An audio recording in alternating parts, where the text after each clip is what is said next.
Welcome to today's webinar, Practicing Self-Compassion. I'm Kelly Davis. As I said, I'm the Director of Peer Advocacy, Supports and Services in MHA's National Office. I work on peer support, the expansion of peer services, college and young adult mental health. I'm a person with lived experience, and that really guides my work. I also am a certified yoga teacher and a certificate in applied positive psychology from the Flourishing Center.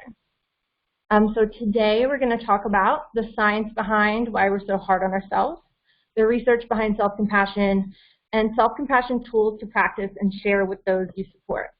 So again, just to set the stage, life is really hard and scary right now, especially almost everybody has had significant life change, whether that's their job, whether that's how they interact with others, their business, their routine, but there's also a loss and grief around how we understand the world, and also the uncertainty of the future, and then even grief, obviously, for the loss of people you don't know.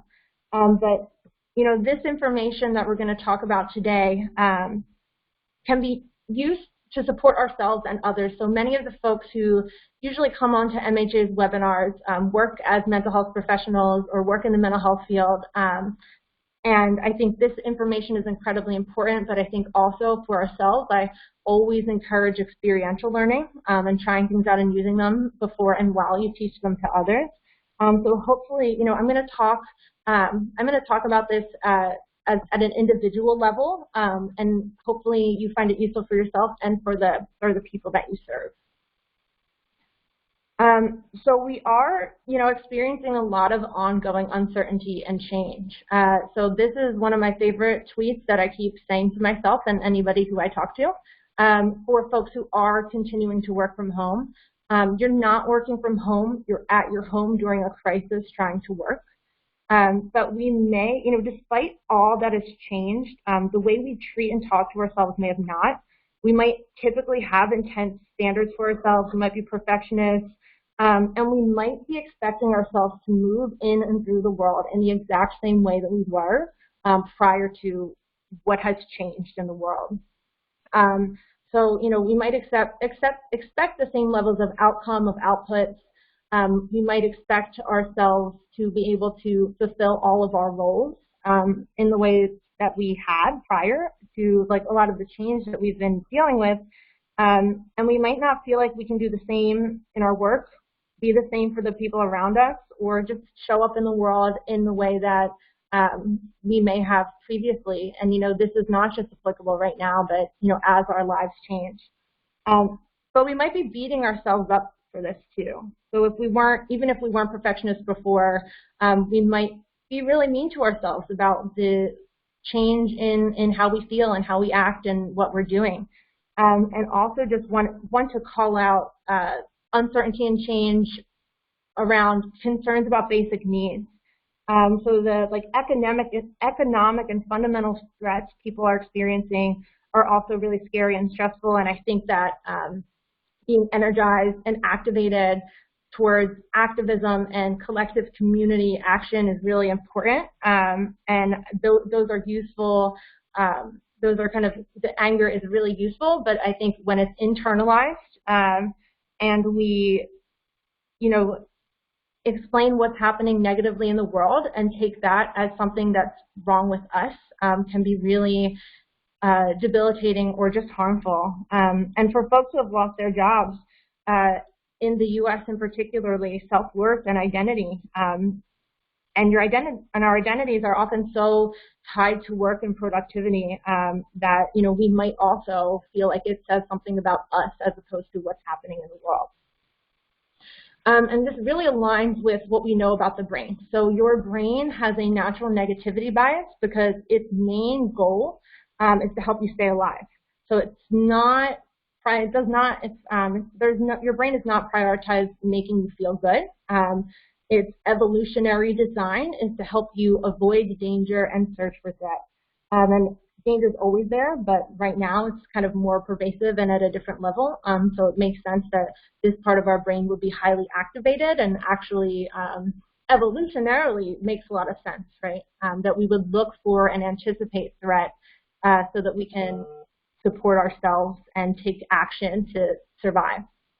But negative mind chatter, so your negative thoughts that you might have running through your head, they can be helpful to help you ensure your safety and survival. They can be good directions, right? So we're very social beings. Many of the negative thoughts that we can have that stream throughout our head are things about not being good enough. People were judging you when you said that. Of course you made those mistakes. And sometimes that's useful, right? If you say something that hurts somebody and you didn't know it was going to hurt somebody, having your mind be kind of a little bit more alert as to that can be helpful and benefit your well-being and your relationships. But a lot of times it isn't necessarily helpful and can really get in the way of our lives. And when we're at threat, can heighten. So on one end, experiencing depression, anxiety, and trauma can intensify this negativity, bias, and these feelings, and it can kind of become a self-fulfilling kind of prophecy. So just another thing that's important to note about exclusion and connection. So many of the mean thoughts that we have about ourselves are also messages we get from the world. A lot of the presentations that I do, for folks with marginalized identities in particular, and I'm typically talking about people who are in recovery from addiction, who have mental health diagnoses. We are often have intense external experiences that reinforce the negative mind chatter or beliefs about ourselves that can, really shape how we show up in the world. And this social piece is really important because we're social beings. Humans are, pack animals, and we're wired to want to belong and to feel safe when we are connected to group and community. So the negative mind chatter can help guide us towards safety, especially because a lot of times it's around how we fit in socially. But I think this connection piece too is especially important now because we were already experiencing high rates of loneliness. And now we're also experiencing, for most people, physical isolation too. And the way we're talking to ourselves, we might feel separate. We might have felt separate before. And now especially the way that we're talking to ourselves and thinking about ourselves can make us feel separate, unlike other people, or just like bad or something's wrong with us.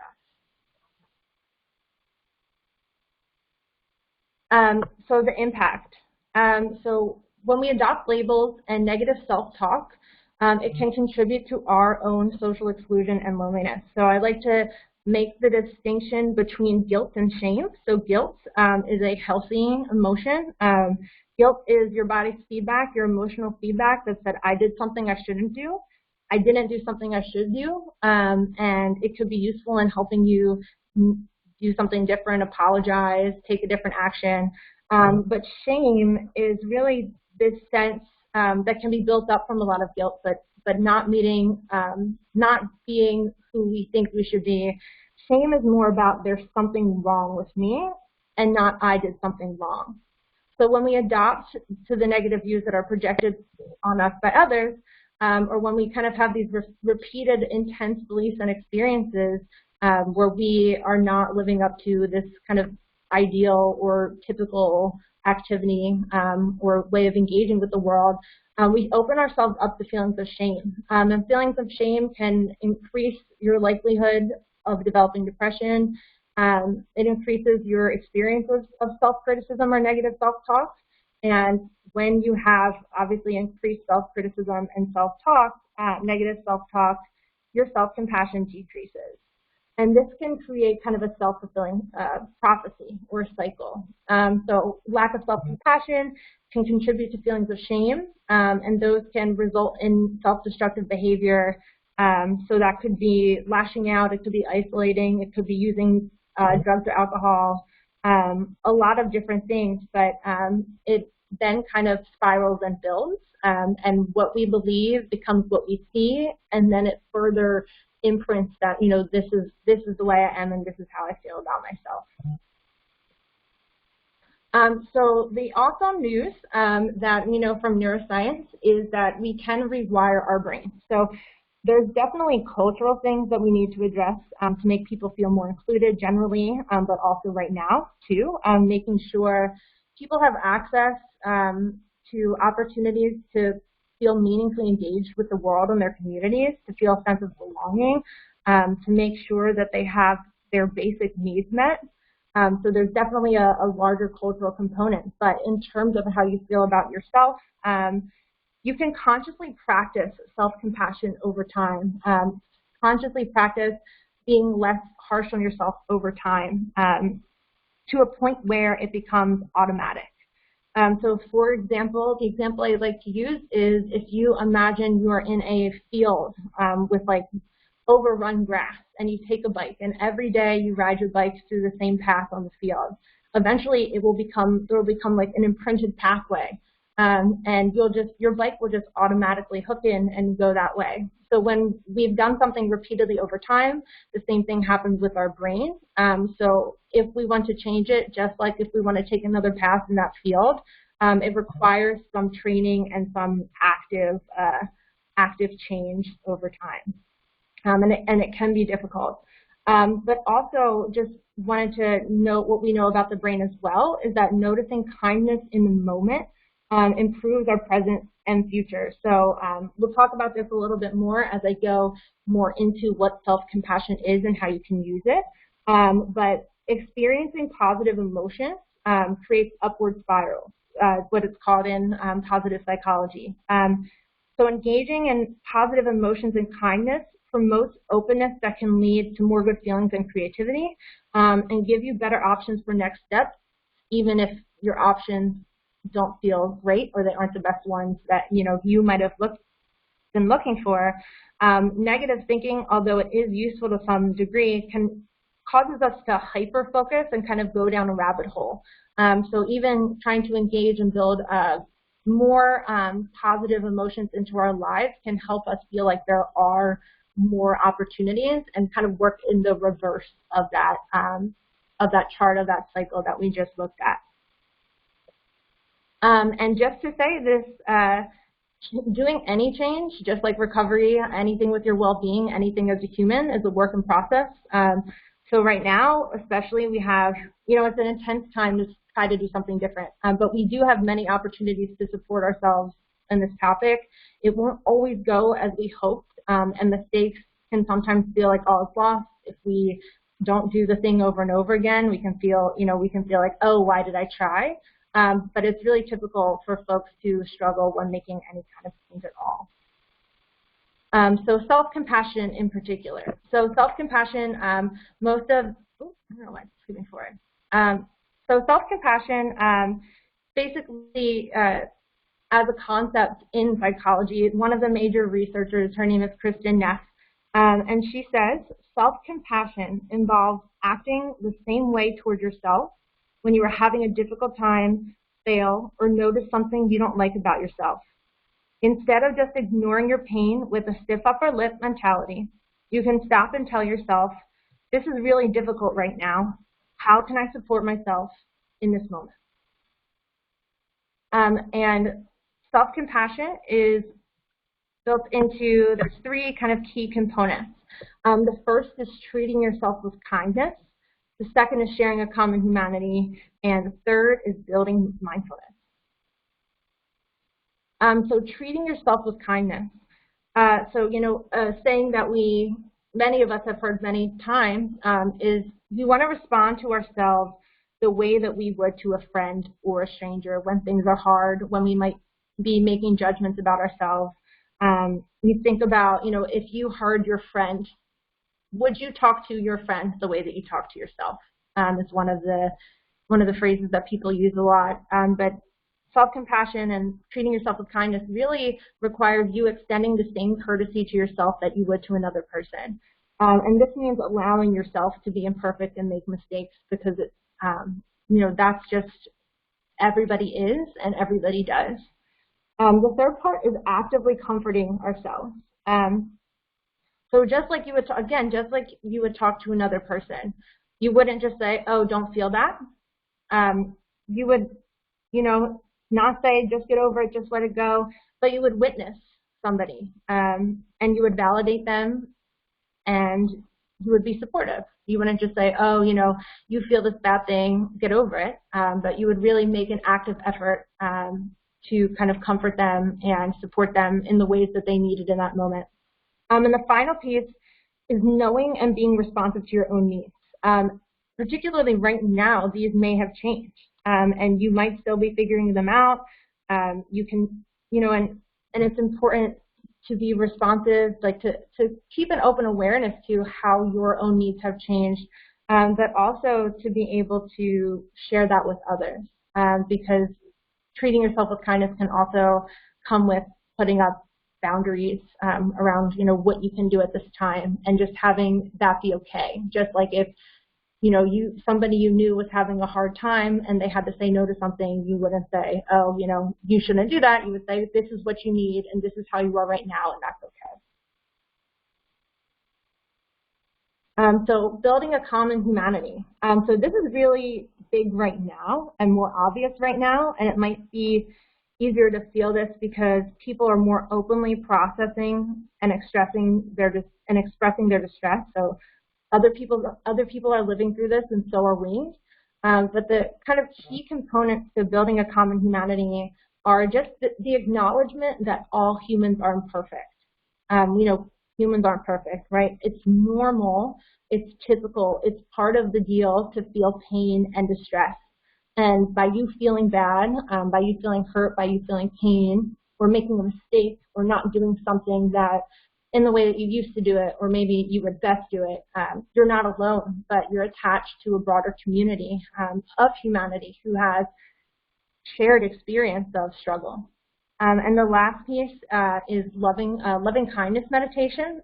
So if you're interested, there are many of these. If you haven't done it before, there's a lot on Google, obviously, but there's a lot of loving kindness meditations on YouTube that you can look at, or many meditation apps. And it's basically using this mantra, may you be happy, may you be well, may you be safe or free from suffering, and may you live with ease. And in loving kindness meditation, you first start with sending it to yourself, then sending it to people outside of you, and then eventually extending it to kind of all of humanity. And I know in my experience, but for many people, these meditations, especially loving kindness meditation, can really make you feel connected to something much bigger than you. So the third piece, along with treating yourself with kindness and building a common humanity, is building mindfulness. So mindfulness, for many folks may feel kind of like a buzzword. A lot of people talk about mindfulness, but really in making any kind of change, but particularly with self-compassion, noticing what you are doing, what you are thinking, and how you are feeling is just critical to the process, especially because many of the things that we say to ourselves and how we feel about ourselves is just automatic. We're so used to it that we don't even know that we're doing it. We don't notice. And, you know, a key part of self-compassion is actively acknowledging that there is suffering. And that requires being mindful. It requires paying attention. And this is the IAA theory of mindfulness. It's just another way to kind of explain what we're talking about when we say that. So the IAA theory says we're intentionally attending with openness and non-judgment will lead to a specific shift in perspective. So the intention is, you know, why are you doing what you're doing when you're being mindful? So whether that is sitting in meditation, whether that is going on a walk, being intentional, understanding why you're doing it and what you're doing it for. Attention, what are you directing your attention to, right? It's an active process. And attitude, how you're paying attention. And I think this is really critical too. We want to make sure we're paying attention with acceptance, openness, or curiosity, any and all of those things, as opposed to judgment or harshness towards ourselves. So in the context of kind of mental health, we're just noticing thoughts whether they're automatic, they're intrusive. Our brains have many, many thoughts, and they don't necessarily have any inherent value, right? We think ridiculous things all the time, many of which we forget because they don't happen or they just weren't relevant. Our brain just, that's its natural state, right? It's just thinking. One of my favorite sayings that I learned from one of my sponsors in 12 Steps was she would say, oh, you know, that's just my brain's old song and dance. So when I hear myself going down a specific path, when I hear myself beating myself up, it's just like, oh yeah, that's just the thing that my brain does. It doesn't mean any of the things that my brain is saying are true. So it's really observing without reacting, right? It's just the thing that is. Those thoughts are just thoughts. And they don't necessarily have to be immediately dangerous, but I can recognize if they're painful without immediately reacting to them or reacting to myself. And the last piece is the importance of noticing and naming feelings. So when we want to be present to the things that are happening. We don't necessarily want to just brush them away, particularly with feelings. So there is, you know, we don't want to deny what we're feeling. We don't want to necessarily completely clear our heads. There's actually evidence that for good feelings, when you name good feelings, similar to the broaden and build or the upward spiral theory that I mentioned earlier, when you name good feelings, you feel them more intensely. And the same thing happens, actually an interesting thing happens in the opposite. When you name negative feelings, for some reason, your brain likes that. So just naming that something is hard, naming that you're in pain, naming that something is difficult actually makes you feel better. Many of the time, our brain reacts in having a lessened intensity in the negative emotional reaction that we just had if we just name and acknowledge the negative or challenging things that we were feeling. So, you know, just to note, mindfulness and rewiring your brain, right? In line with treating yourself with kindness, this is really hard. You don't have to be perfect. You are working against the grain of your brain, right? And many years of your personal kind of what has just come about in your life as a human being. And we're building a skill, not necessarily permanent transcendence. Like that, certainly if that's what folks are trying to do, awesome. Like that's really exciting. But I think many people feel intimidated because they're like, oh, I can't do mindfulness. I have to completely clear my mind, and I can't do that. But you know, when you want to go, if you want to build jogging in your routine, your first day you say, oh, I couldn't run a marathon, so I can't do that, right? It's kind of a slow process over time, and you know, we don't have to be perfect, whatever that means. And then the last piece, you know, we just want to be nicer to ourselves, right? And I think that's pretty good. You know, we don't have to be perfect. We just want to be a little bit kinder and compassionate to ourselves.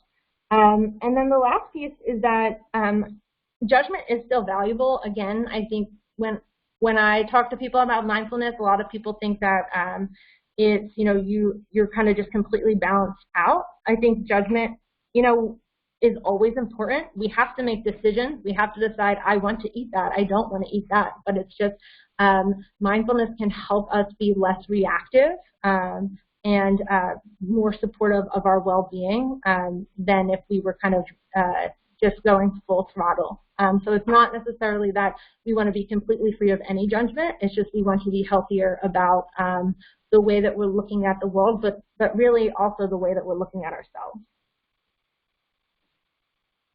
So this is one of the kind of phrases that has gotten me through much, and it's from Kristen Neff, one of the most prominent researchers in self-compassion, and it says, this is a moment of suffering. Suffering is a part of life. May I be kind to myself in this moment. May I give myself the compassion I need. And that's really just a summary of what self-compassion is, right? We're being kind to ourselves. We feel connected to everybody else, and we're noticing what's happening. So some distinctions about self-compassion. So self-compassion is not pity. It is not feeling sorry for yourself. Self-pity is really about how you have it worse or how you have it bad, and like those things might be true, but it's certainly a disempowering kind of feeling, and it also makes you separate from everybody. So self-compassion, essential to self-compassion, is about your connection to everybody else and how everybody else has difficulty. So it's just fundamentally not compatible with self-pity, although many people think that if they are compassionate with themselves, then they're having a pity party, which is not true. It's not positive suppression or replacement. So key to self-compassion is looking directly at suffering and acknowledging it. So it's not about you shouldn't have bad things aren't happening, but it's directly confronting the challenging things that are happening and naming that they're challenging. So it's not just about, oh, you know, we don't want to feel bad. We have to feel good all the time. It's very also not aligned with the core idea behind self-compassion. It's also not an evaluation of whether you're good or bad. So like self-esteem, many of us tie our self-esteem to comparison to others or outcomes and performance. So I'm a good person or I'm a bad person. I'm good at this or I'm bad at this. But the idea with self-compassion is that we are attached to just a common humanity and things happen. And hard things or good things happening to you don't make you a good person or a bad person. They make you a person. And it doesn't make you any better or worse than anybody else.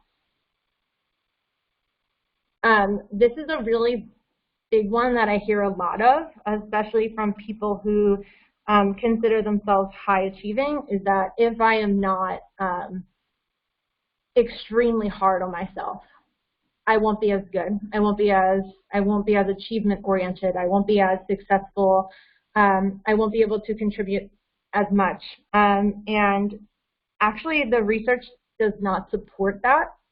Although, you know I certainly felt like that was very counterintuitive.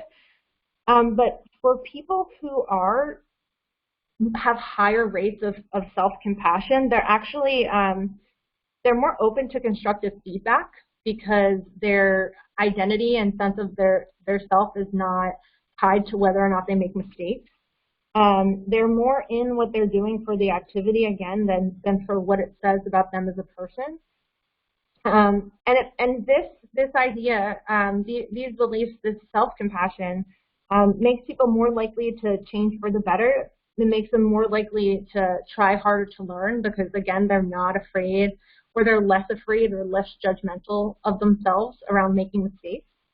And it's easier to avoid repeating mistakes if you're honest about, this was hard. I didn't like this happen. I didn't like this happened. Like, what could I have done differently? You're better able to adapt and kind of move forward and improve if you're higher in self-compassion and you're more supportive of yourself and your well-being. And then the last piece is self-compassion. The research shows it is linked to less depression and anxiety. So particularly, the research has a lot of the research, there's as with much of the work in the field of psychology and positive psychology, we can always benefit from more research. But it shows with folks who have high rates of self-compassion in particular, there's a large benefit of reducing rumination. So rumination, right, is when we kind of have intense, repeated negative thoughts. And self-compassion in particular seems to be protective in reducing that. And rumination is really key in distress for a lot of people, but particularly for people who experience depression and anxiety. So they did, as an example of this rumination and the impact on, yes, success, but also just self-esteem and understanding yourself. they did a study where they had mock job interviews, and they provided people negative feedback about how they did. And it was really interesting. So the folks who were high in self-compassion actually were not very defensive because they did not feel like it was an evaluation of them as a human being. For folks who had high self-esteem but low compassion, they actually externalized it. So they made the feedback about the reviewer and a reflection of who the reviewer is. Folks with low self-esteem or low reported self-esteem internalized it and took the negative feedback and made it about themselves. And folks who were highest in self-compassion, kind of, as we've gone through, said, hey, I'm a human being. Humans do some things, do well sometimes, don't do as well other times. It doesn't make me a bad person. Either way, if I made a mistake and I want to, be honest with myself and improve in the things that I care about. So they were better able to, kind of, as I mentioned earlier, better able to integrate feedback and feel less rocked by it emotionally, but also not kind of think about it and cling on to it as much in a way that can really exacerbate things like depression and anxiety. So last, just wanted to go over some of Kristen Neff's self-compassion exercises. So the first, and you can find all of these at selfcompassion.org. So the first piece is thinking about how you would treat a friend when you're talking to yourself. So a lot of times, we don't, we talk to ourselves, right, in ways that we would never ever speak to another person.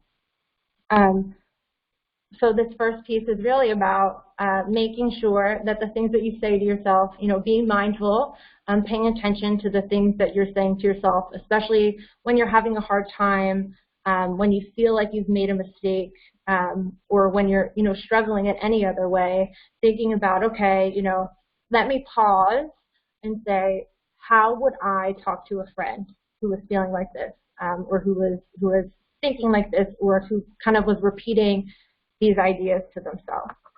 So just extending the same things that we extend to others to ourselves. The second piece for self-compassion is actually supportive touch, which I think is really interesting. One of the main examples of this involves your heart. So if you are sitting in your seat, you want to just try this out. Feel free. If not, definitely just hang tight. But just want to sit up in your seat, take a big inhale in, exhale out. And supportive touch is about comforting yourself. So if you feel comfortable, one of the exercises is just putting your hands over your heart. So if you just put your hands over your heart and hold there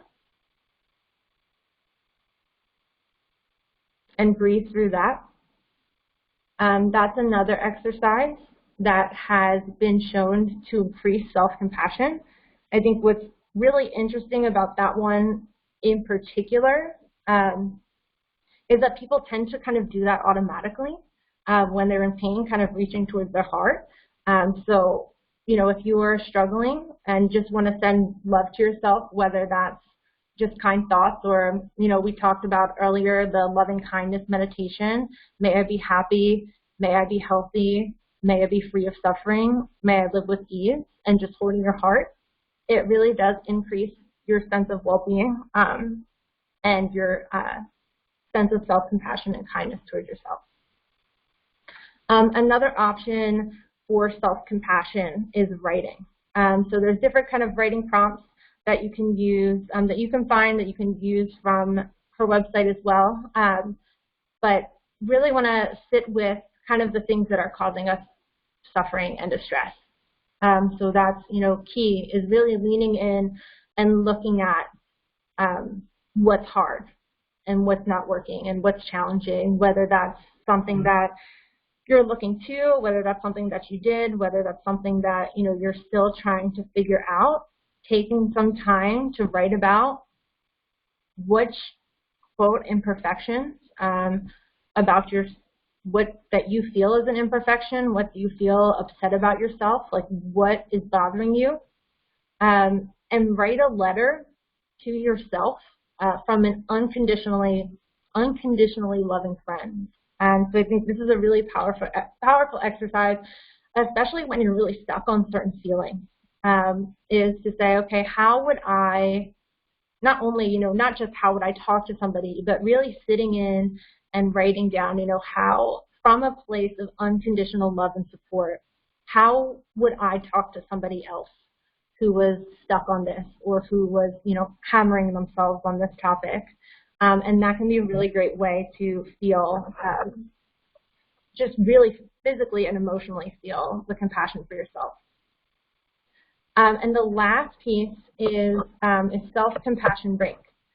So I think this, for folks right now in particular, with a time of so much change, of so much uncertainty, of so much difficulty, it can be hard to catch ourselves in the moment doing all of this. Or, you know, it can be hard to just, even if we are, it can be hard to just keep doing things. And the self-compassion break is scheduling into your schedule times of the day. So whether that's, you know, once in the afternoon, once in the morning, once in the evening, like when you are suffering, making sure you're putting into your schedule, or just you decide, you know, you're overwhelmed at work, you're overwhelmed thinking about the future, like really you can commit to yourself and dedicate a self-compassion break. Using the mantra that I mentioned earlier, that's been, you know, really incredibly helpful, that says, this is a moment of suffering. Suffering is a part of life. May I be kind to myself in this moment, and may I give myself the compassion that I need. So I wanted to open it up now for any questions that folks might have.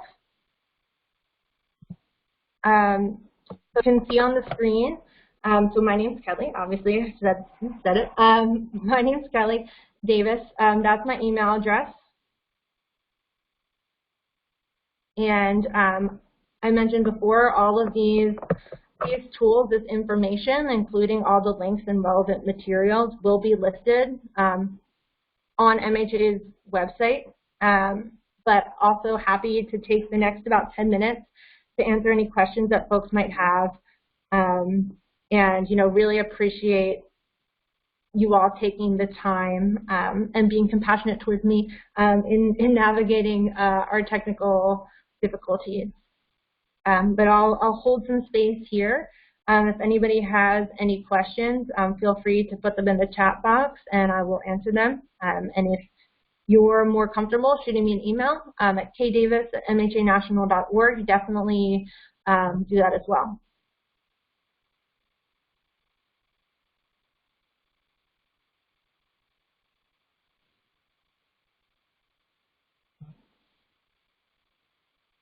Okay, the letter. Okay, review the letter idea. Great. So, you know, many of us find journaling really helpful, right? It can be really different to think something versus to just like get it out on pen and paper. So the writing prompt on increasing self-compassion for yourself. So like for example, for example, if I made a mistake, right? If I said something and hurt someone's feelings and I cannot stop thinking about it, and I'm like, oh my gosh, you're gonna think I'm an awful person, all of those things, write whatever the thing is that's bothering you down, and then write a letter to yourself about it from an unconditionally loving friend. So I think the really powerful thing here is, you know, you're not denying challenges, you're acknowledging what's hard. and you're speaking to yourself, right, with just belief in your that you have the best intentions possible, that you are a human being like everybody else, and that you're trying the best that you can, and everybody makes mistakes, and it's okay that you did too. Let's see. Okay, another question. How do you balance the right amount of being hard on yourself, like the difference between pushing just enough and pushing too far? I think that's a really great question, and definitely something that I'm trying to figure out too. I think especially if you have a history of being really hard on yourself, it can be complicated to navigate and try to figure that out because it's so personal. There are things that, you know, some people, right, for example, right, so like somebody, I used the marathon example before. So if I have a friend who wants to spend hours a week prepping for a marathon, that might not like be what I want to do. So it doesn't make me bad if I like to run, but I don't want to prepare for a marathon. So I think part of it is also trying to figure out like what's most important to you and where the most important place for you to get to is, and then meeting yourself where you are. Like as I mentioned, it's just like any change where it's kind of you mess up, right? Like you push yourself too far here. You think you could have pushed yourself not as far there, and over time you kind of get a better sense.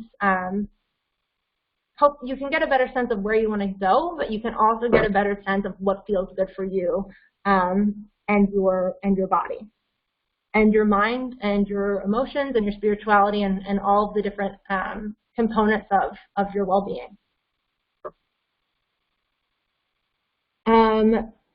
Okay, next question. How do you help a child of 11 be self-compassionate in a moment of anger at a sibling? That's a very hard question. I think anger is, I think that, you know, I think that anger is an incredibly valuable emotion. It really moves us to take action. I think, so I don't think that it's I think that it's an inherently valuable emotion.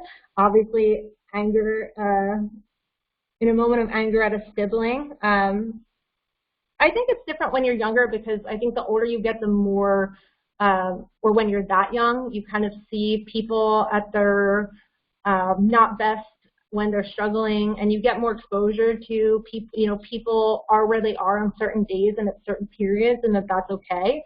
I think for younger kids, certainly having conversations with them like that is important. Introducing them explicitly to these ideas.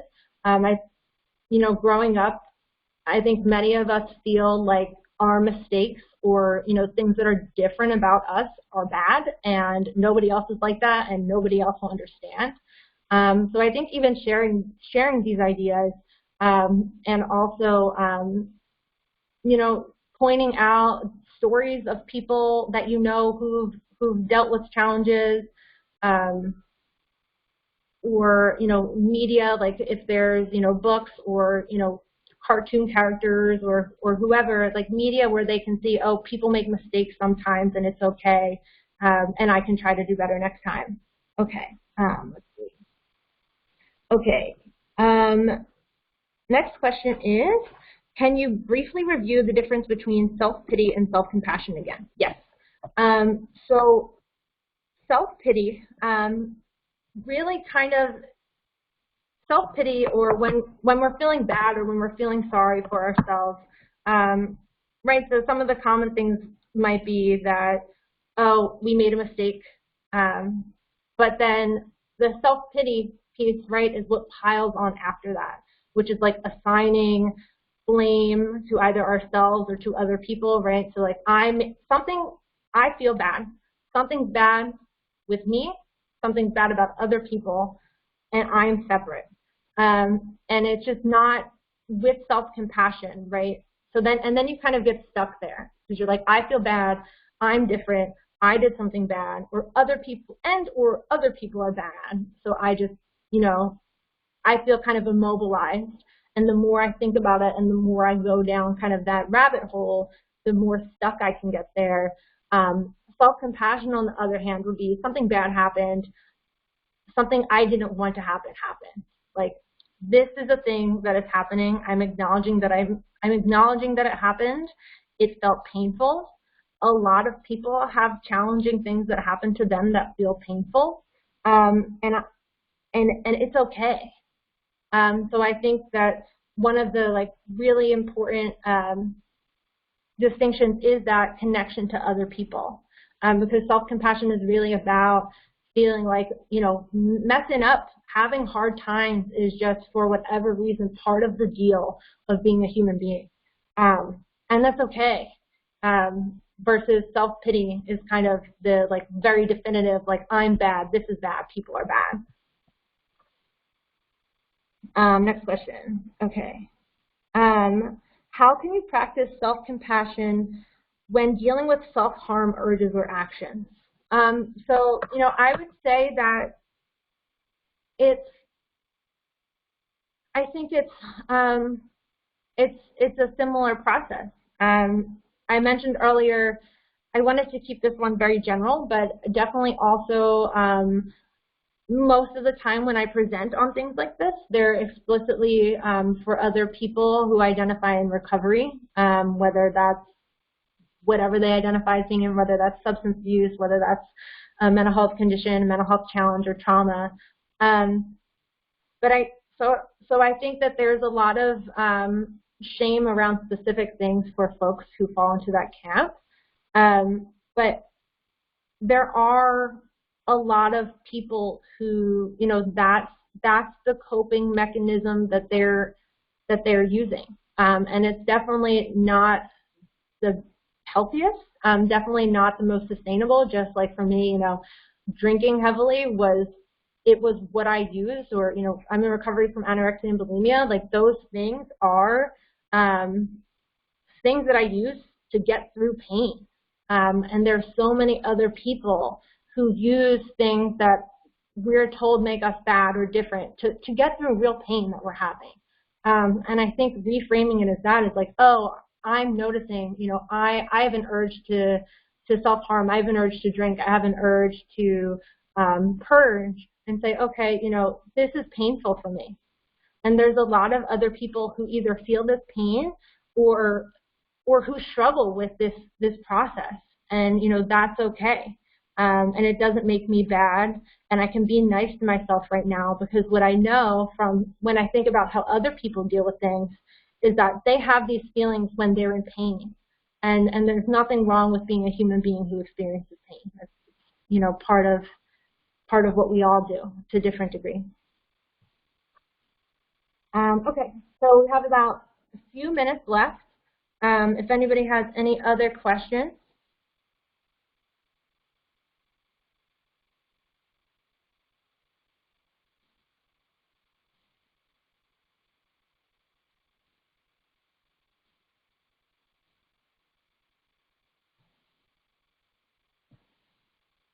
Okay, awesome. All right.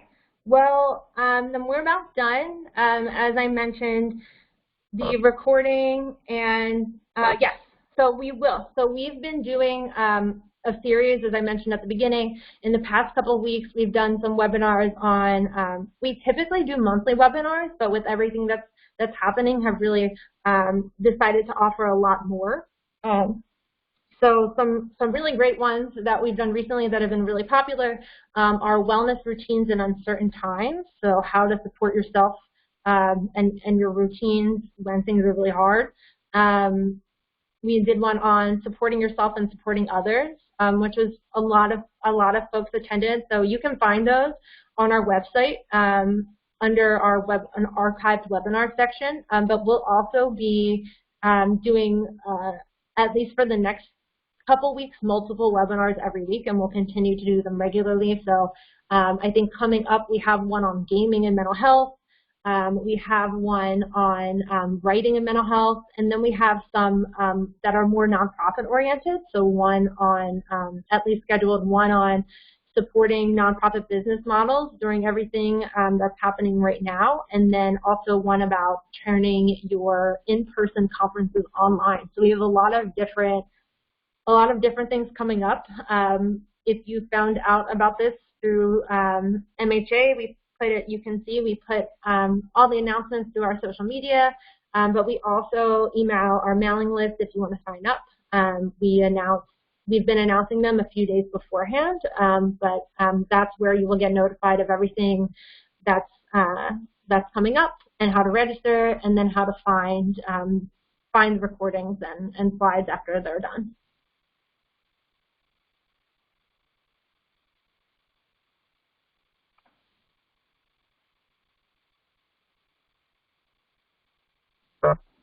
Awesome. All right. Well, thank you all so much. I hope this was of benefit, and I'm really grateful that you took the time to listen and share your thoughts and ideas in the chat box. And yeah, have a wonderful rest of your day, rest of your weekend. Again, I'm Kelly. Please email me if you have any questions, and we will send the recording and the slides to you all next week.